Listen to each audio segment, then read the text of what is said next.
computer.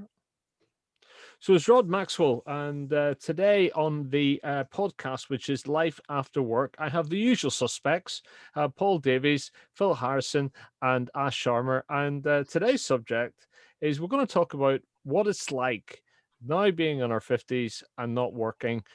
What do we miss? What have we learned about what it's like to be out of work at this stage in our lives, and what does work mean to us now that we don't do it anymore? So, Ash, I'm going to turn to you because you're like Phil. You're one of the most recent guys out of the four of us to stop working. Like myself, yours was not a conscious decision. It was almost forced upon you. Maybe give us some background, and we'll talk about what you miss. Yeah. Thanks, Rod. It's just to recap for people who are listening. It's I was a dentist. Been a dentist for about 27 years or so, qualified in 92, and really enjoyed my career. I started to specialize in implants, and I was really happy with the way things were going, and I've had really good professional life. I had a good patients, working in Altrincham on Barrington Road, had an excellent routine. Your life is organized for you almost, and then you enjoy meeting people, the patients and the staff, and that is the biggest thing that I miss. It's this, the camaraderie with the staff, the crack that you have with them. It's just really, it's fantastic. And you don't, you say, with your work colleagues, you don't realize how important they are, and how integral part of your professional life they are until they're not there. And I actually see them every now and again, and I just realize how important the people I've worked with all through my different careers that I've had. I've worked in Salford, I've worked in Altrincham, worked in hospitals as well, and always people that you work with are a very important part of our identity, a very important part of who we are as well. So I miss that. That's the really big part. And then the other part is the routine. It's just, I like my life, it's quite regimented. You get up at a certain time, you turn up, you've got your, my life was basically chunked into 20-minute slots. So it's just like, in terms of patients, and then you're doing surgeries and that sort of thing. And then weekends you recovered. And I don't have any of that. I don't have the routine in that sense. I've given myself a routine now, and I don't meet the people like I used to do. And I really miss that. And I massively struggle with that. I'm still struggling with it now. And it's quite, as you say, Rod, it's quite a recent thing. So, I don't know how the others have, how you guys have dealt with not meeting people. Maybe you do. Maybe you're different. Maybe you do have a good circle. But my circle was very, very tight. It was very professionally based. So, that's what I struggle with, to be honest with you. It was really hard. There's no doubt, I'll be into cliches. There's no doubt I miss the people, but maybe I have a slightly different perspective on it. Just a quick recap from me as well to set that context. Our situations are slightly different. So I'd worked in insurance for 31 years plus, and for me, it was more of an opportunity to leave. My career had become a little bit circular. So when the opportunity came to leave, I thought, no, yeah, this is the right time. I've had enough, and I can go and do other things. So it was slightly different, but I do know what you mean about the people are a massive part of it. For my part, I worked, here's the cliche, a great set of people. We had such fun alongside work. And when I think back to those times, I do remember them more than fondly. And it's great to remember it. But I think it's you mentioned the routine was what you miss. And that's the bit I don't, because that's the bit that had become too circular for me, doing the same things. Maybe I hadn't moved on enough. But for what I was doing, I definitely had enough. So actually, I miss the opposite. It was what variety there was in the job. And it was reacting to things, the unknown and the variety that brings. Now, clearly, on balance, there wasn't enough of that to keep me engaged. But it's that element that I do miss, and you've got to be careful that now I do know pretty much what the days will bring. There's little uncertainty or variety other than what I choose to try and bring to it. Obviously, the current situation doesn't help that. So that's I share some of that. Those what I miss, but equally, it's a little different there. Paul, different. Your situation is quite different because you've gone from something that was in a strict structure, and now you've become self-employed, if you like. And I'm just wondering whether discipline is something that you've had to teach yourself a little bit about, because if you don't write one day, or if you don't write for a week, there's nobody there to turn around to you and say you're doing the wrong thing. But if that kept going, that would be a nightmare. So have you had to create a new self-discipline, if you like, or do you always have that? Well, I've tried. Just to remind the listeners, I was with the Greater Manchester Police as a police officer, frontline police officer for near on 30 years. Now, I loved the job. I loved it. We had a great team. We had such a close set of guys and gals on our relief that we used to go on mini holidays together. We used to go take a long weekend in Amsterdam, or a long weekend we went to Annecy in France. We went to Brussels. We went all over the place. We were very, very close, and we got the job done. We had a great set of supervision. It was just, we used to say we should put in a crime report for theft of a living, because we enjoyed doing our job so much. It was like, we're getting paid to do this, and it's really good. Now, had that situation was like that up until probably around maybe 10 years ago. Had I've been at retirement stage then, it probably would have killed me to leave the cops, because I absolutely loved it. Again, it's what you boys have said. You had all my colleagues. You went to friends. You knew who your friends and colleagues. You saw their sons and daughters born and grow up, and they knew you, and they were part of our family. You went to weddings. You went to christenings. You went to 21st dues. It was such a concentrate of, it was another family. I mean, they harp on the GMP about, oh, this is our family, and it really was another family. And so when I used to go out to work, it was just like, we'd have a great time. Like I say, we got the job done. So 10 years ago, yes, I would have been absolutely devastated at leaving. Unfortunately, the powers that be that run GMP, and I don't care what they think about me, because you know what, they'll all deny it if they hear this, but they're all idiots. They're not people persons. They try and balance books. As with every business, the people at the top try and come up with business strategies and cost-cutting exercises.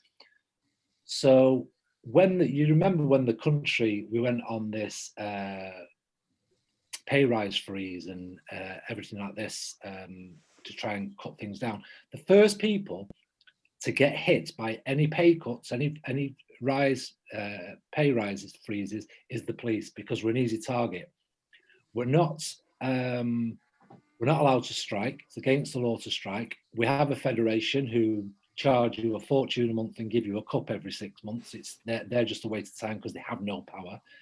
So the powers that be changed the whole the whole pattern, if you like, of the police force, trying to make what they believe better. We have a saying in the police. You probably have a saying and say they've reinvented the wheel, and what goes around comes around. So some guy or some woman who's after promotion will come up with some big plan to get that promotion, but it's already been tried and tested and done and put in the back, but they think it's their idea. So they messed about with the dynamic of the police so much, it broke reliefs up. So our relief, it broke us up. They had to go, some had to go to another relief, some had to go to other stations. They tried to make it work more efficiently. The police are the most inefficient company I know. They are so bad they do not listen to the cops on the street, which is a terrible thing, because the cops on the street know what the public want, know what they're dealing with the public, but these hierarchy people haven't got a clue because they're just business managers. So when they started changing everything, it really went, I still enjoyed the work and I loved the routine, but suddenly a relief of, say, 25 to 30 people that you're very close with became a relief of probably 8 people, 3, 4 of which you didn't know properly. And that was the way they reduced the reliefs. So when it came to retire, I had the option. If I could have stayed on, you're allowed to stay on in the cops. After 55, you can stay on till, I think it's 65. And I was asked the question, do you want to stay on? And I went, you know what? Hell will freeze over before I stay in this establishment anymore. They've taken there's nothing. They don't pat you on the back. They don't thank you for your job well done. They will thank you for a job well done when it comes to them getting a publicity thing. If something happens, or they go on about. I suffered, Ash. I know you mentioned a few weeks ago about the fact that you had a bit of a breakdown. Well, I had a very bad injury with the police. I got into a fight. I ended up having 2 of my discs removed. I was in hospital for quite some time, having various operations on my back. The only thing the police force offered me, now bearing in mind they're going about a big family, we are family, we love you all. The only thing they went on about was the fact that they were going to put me on half pay if I didn't get back to work pretty damn quick. And it was like, do you know what? I've given you 20 odd years of my life. This is the first time, whilst on duty, I get injured and have to have half my bloody back removed. And you're worried that I'm not back at the station. Where's your compassion? Where's your empathy? The fact that it came to Christmas about 3 years ago, came to Christmas, and I thought, I'm going to get put on half pay here. I've got bills, I've got Christmas presents, I've got everything. I can't say to the Halifax mortgage people, oh, I'm going on half pay, so I'm only giving you half my mortgage. You can't do that. And I begged and pleaded and tried to get help off the police. And do you know what? Their answer to this, when I was on the phone to HR, get your federation to step up to the plate. And she put the phone down. And I thought, terrible. I can't get anywhere. That spiraled me into great. Poor attitude, isn't it? Yeah. And I just went down and down and down. And I ended up, I had, they say it was PTSD as well as like depression and stuff like that. And it just got worse. I ended up, which I didn't want to do, I ended up working in an office in Gorton. Yeah, working at an office in Gorton from the police station there, and did that for the last 1.5 years of my career. So when it came to retiring, there was nothing I missed about it. I didn't have any of my friends working with me, my colleagues. I'd see them occasionally, and the banter would start and everything like that. But no, there was nothing. Even when you leave work, there's something odd happens though. That even when you get, because I didn't have any issues with the people, that ethos and the people aspect of the company, I have to say was great where I worked. And the company was finance. I don't have an issue with them on good terms. So it's not that at all. But the thing about people is they're still work colleagues. And however well you get on with them, there is always that the bond is work possibility. And when you go outside that, and I feel it now that I've left, and it's exacerbated now by the time that's passed, and because of COVID, we've not been able to get together. I don't want to be that guy who harks back to former glories and former times, and all you do is reminisce about the times, because I'm conscious that they're still moving on as a team with their team dynamics. Things will be happening in work. The cultural thing picks up on these things, and you're not part of it anymore. So I don't want to be that guy who back and you're yesterday's man mate sort of thing. I totally agree, and I'll tell you for why. When I left work, I realised I didn't actually have any friends. It knocked me for 6 because I suddenly lost all those people I've been working with and known for years and years and years. it wasn't a case of, oh, should we just nip out and go for a pint or anything like that, because they were working or they had other commitments. And then I looked around. I can count seriously three very good friends that are not connected with the police, and they're my lifelong friends, if you like. But all that friendship and camaraderie, and we'll do anything for you, it vanished. It vanished. This was the biggest thing that I struggle with, and it was a bit of a psychological thing, because I made partner in our firm in the July, and it was the end of September when I became ill. And so, and you know, making partner is your entrance into a different sphere of the firm. You're essentially an owner of the firm, but you realize there's different levels within that. You know, you're back to the start, but you know, and it was something that I always wanted to do from the day I started working for my first consultancy firm.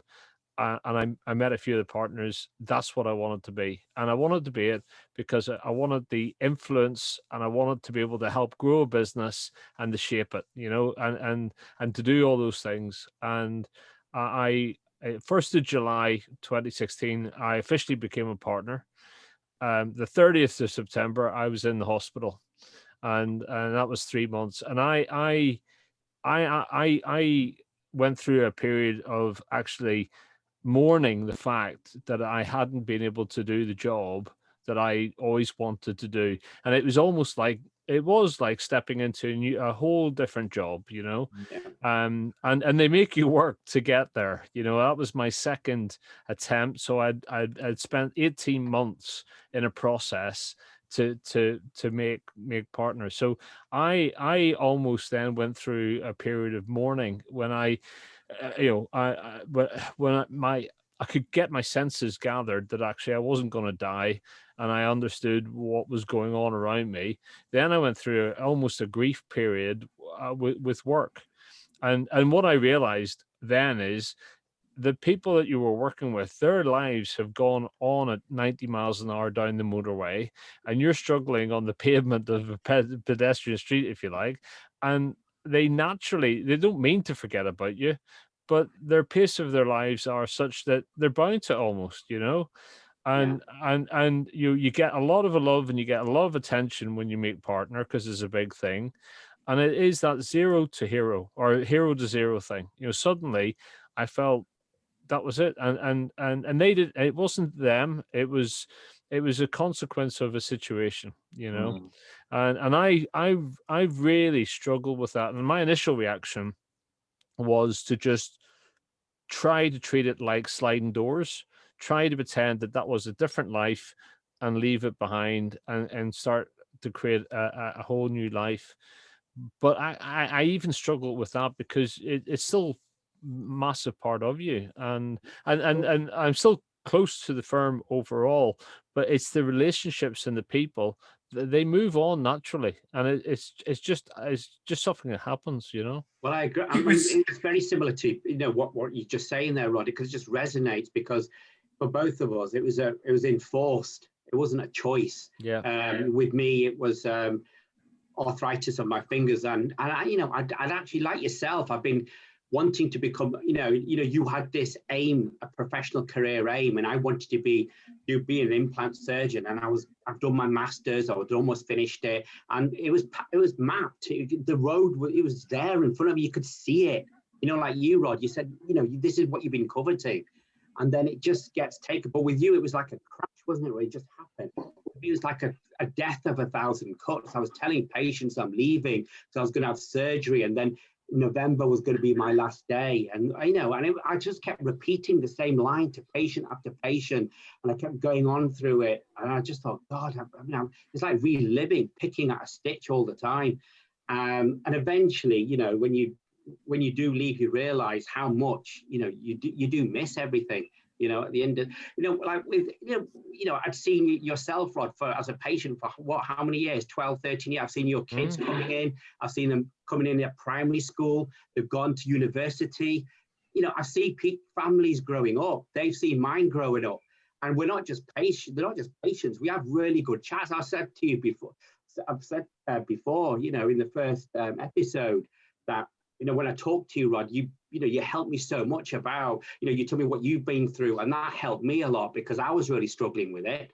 And it was great. I actually deliberately increased my checkup times with Rod to about 45 minutes to an hour, so I could have proper chats with him. And, you know, and those times you just realize, you know, a lot of the patients that I had were actually quite, you know, I miss them a lot. Whenever Heidi comes home, that's my wife, she works at the practice, I say, who did you see today? What did they say? Did they miss me? Are they saying anything? She goes, oh, God, when are you going to no? But you know what? It's really hard.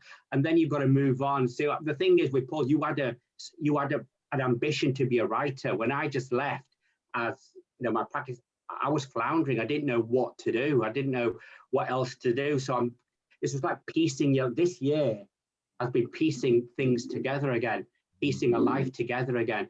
And, you know, then you've got COVID as well, and you staying at home. So it's a very slow process. It's going to take longer. I'm finding things that I enjoy, and I'm getting on with that. I've got myself a routine. But you do actually, you know, like, I don't know who said it. I don't know if it was you, Phil, or Paul, you were saying that at the end of the day, you do feel a bit of a fraud.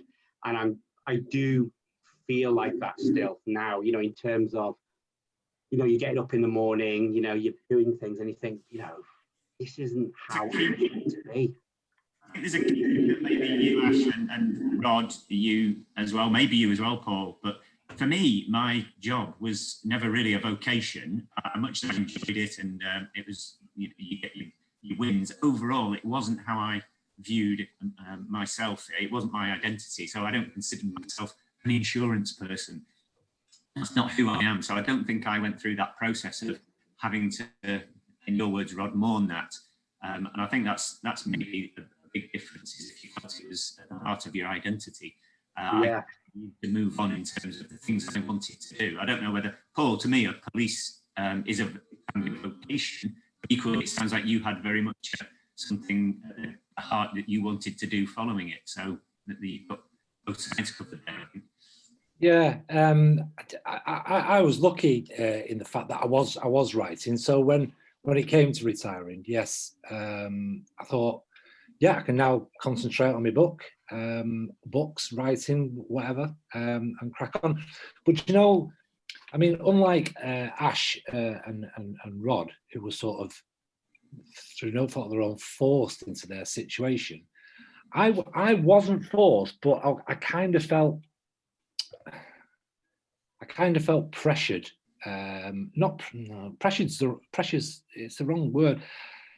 It's like my mind had been made up by the people I worked for to leave. It wasn't my because, as I said, if it was like it was 10 years ago and it came to retirement, I would have stayed on. But it's because of the way that the organisation treats their officers, that's what made me want to leave. I left very bitter. It had a bitter taste in my mouth. They're asked to give 150% and given like 5% support. It's ridiculous. It's absolutely ridiculous. So I was very, very glad that I had my writing. But going back to something you said earlier, Rod, about self-discipline, I found myself, because in the cops you're used to be very disciplined, not anymore. They're all dressed like boy band members. And they're old. It was very honestly. I've seen some cops now, and God bless them, they've got 35 years to do, and you see them and you go, my daughter's older than you by about 10 years, and she's 21. So in the cops, you're very disciplined. For time wise, for how you look, how you present yourself, you're taught this discipline. So suddenly I've got this freedom, and it's very, very weird. You would think I would bring that discipline into my private life. No. I'm a great procrastinator. If that counts for anything, I'll just get to writing, or before that, I'll make some toast, or I'll go and brush the yard, or I'll go and paint the house. You know, so it's hard when you've got the time and you're not against the clock. You know, you're not thinking I have to do this before I go back to work. It's very hard to bring self-discipline into it. But that's the thing that has struck me, is that often people want to retire because they want to get away from the rigidity, sorry, of routine. But I actually, the thing I think you need in life is you actually need more structure than you appreciate, and Sure, and, absolutely. and I don't think you can turn around and say, "Oh, I don't need that anymore. You know, I have a free and easy life." I have found I need a structure, and I don't think that's just because of memory. You know, I need those markers in my week and that Yeah, changeability. If you know what I yeah. mean. Are No, you I the same? totally, absolutely spot on. That is it. I mean, all straight from school, everything's been, for me, has been structured. It's how I wanted it, and it's all the way through. It's like that. And, you know, if I don't have, personally speaking, if I don't have that, then it's a problem. But I've given myself that structure in, you know, in lots of ways, you know, in terms of even just getting up really early, being with the kids, then going to the gym, and then doing trading what I do, and then, you know, and then I'm going to start looking at other things. You know, I'm looking at, I mean, look at what you've, you know, like you personally, Rod. I mean, you've got a skill set that you had, which is really high end at what you were doing, and you're applying it to what you've got now. You know, with this, you know, you're working with radio to organize it and do the, you know, do the station. That's not an easy thing to do. That takes a lot of effort, lot of things to bring together, a lot of people to bring together. And, you know, and that, I think, is a reflection of what you have within yourself and from the job that you did. And I think with each of us, we've got that within us from our, you know, the silver lining here is that we've got skill sets, character traits within ourselves, which we can bring to fore in whatever we decide to do after we've retired. I don't know what that'll be. I mean, I don't know what that'll be next year. COVID's sort of kicked us in the kahunas this year, hasn't it? We don't know what's going to happen next year. But I think we've got to be optimistic as well, haven't we? We have got a lot to offer, haven't we? The thing that strikes me, and I think we might have mentioned this before, but when Cameron used to go on about the big society, right, it probably was a terrible cliched word, but I sort of get what he meant, which is there are things out there and there are communities within society that actually would benefit from people having been in work, going in and working with them or helping them.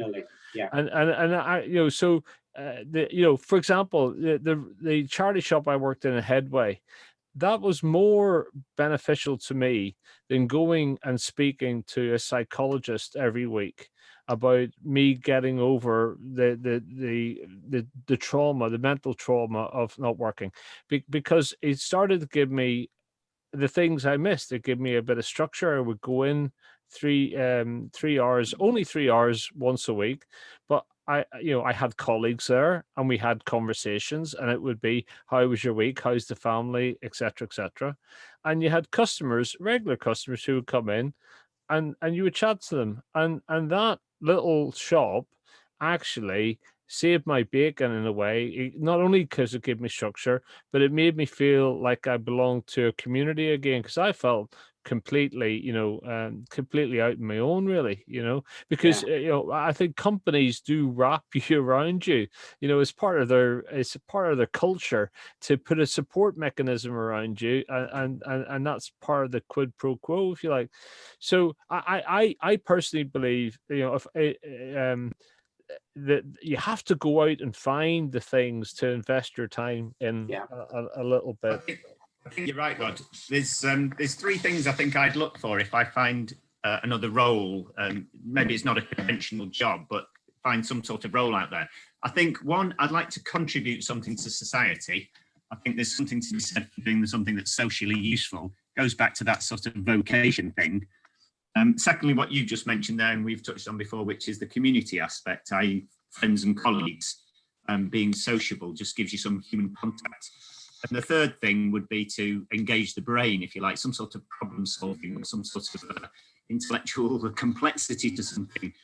And the reason I don't miss work really is it certainly had the colleague bit, the community bit, but I think in latter years, I didn't have any problem leaving it because I didn't feel it was socially useful, if you like. I'm sure it does in the economic scheme of things. Insurance, of course, has its place, but not my role particularly. And it certainly didn't mentally challenge me in the end. So I think if those are the things that I should work about the working world, if not my last role when I was working. But you know something that's really struck me as I come to the end of the year is typically every year you would sit down with somebody in the business and you would set some objectives for your next year, right? And some of them would be economic around the types of deals you would be doing, the money you'd be bringing in. Some of it would be personal development. Some of it would be business development, right? So you had a framework to that. And actually I've realized that they again help you. They give you a bit of focus, a bit of to your year.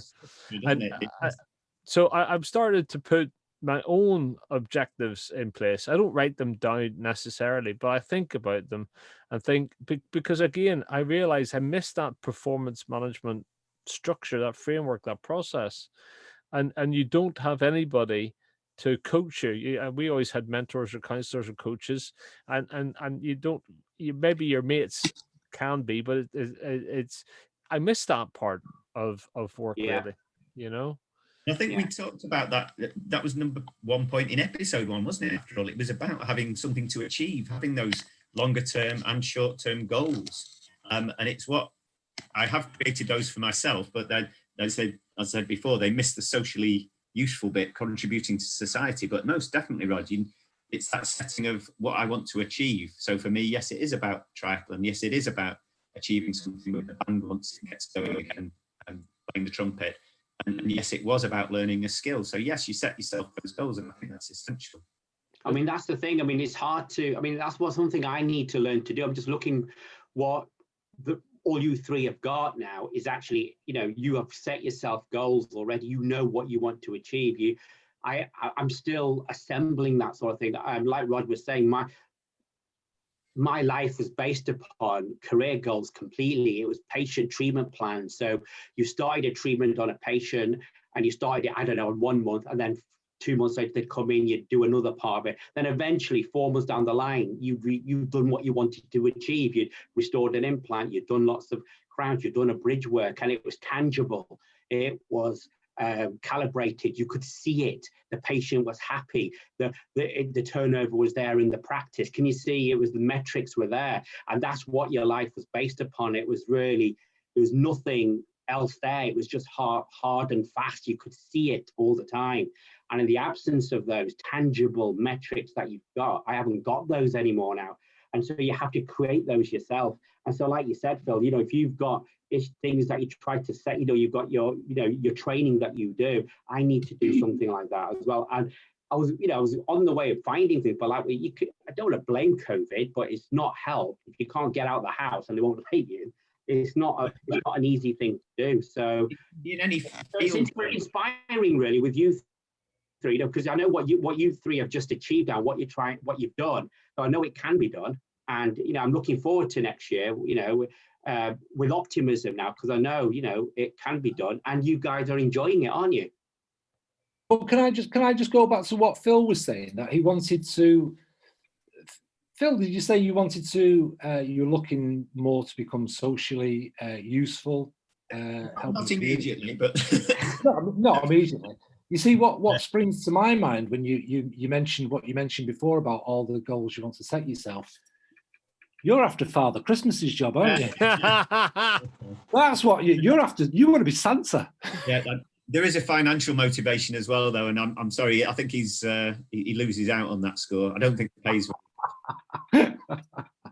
I knew he does only work 1 day a year, doesn't he? So maybe that. You don't know what his commission is, do you? You don't know how many of the presents in his sack he actually hands over. Oh, good point. That's true. Could be lucrative. Exactly. Santa. Yeah. Do we believe yes or no in Santa? I know I'm going slightly off the tangent here, but Santa, yes or no? I'm saying yes. Of course. Good boys. That's what I like to see. You see, me and my daughter, who's obviously in the UK, every Christmas Eve, and you need to get this app on your phone if you've not got it. It's the Santa Tracker. Oh yes. Oh yeah, we used to do that with our kids. Yeah. Yeah. So every year we track Santa, and she'll text me, go, Daddy's over at Montreal, and I go, oh my God, he's over this way. I'm 56, she's 21, and we still believe. Well, we're going to have a podcast Christmas party, basically. Yes. Oh God, does that mean Christmas jumpers then as well? Oh, maybe Ooh. we'll maybe video this one then. Oh no, I can't put that pressure on. Crikey. I can wear my Santa outfit. My Christmas. That means I'll have to wear my Santa waistcoat or something. I can't be doing. I would Right. never wear. I mean, the biggest bane that the staff used to have with me is, Ash, put your Christmas jumper on. I would never put it on until it was virtually just Christmas Eve or the 2 days before, and eventually I started to put it on, and and then it got a bit more wacky, flashing lights and all sorts of things. Sharma, you're a bah humbug. He's coming across that Oh, way. I tell you, Paul. I tell you. I don't know. No, I'm not massive. Not now. I mean, I've been turned around really. Well, I mean, about 7 or 8 years at Barrington, then 20 odd years with Heidi, my wife. She's it's been turned around. I'm not as bar humbug as I used to be. So yeah, I pretend to be, I guess that's what people will say. You're what? I pretend to be a bar humbug. Right. Okay. Gotta love Christmas. So if we do the video, that's great because nobody has the opportunity to see my snowman underpants. So obviously, I'm going to be wearing those.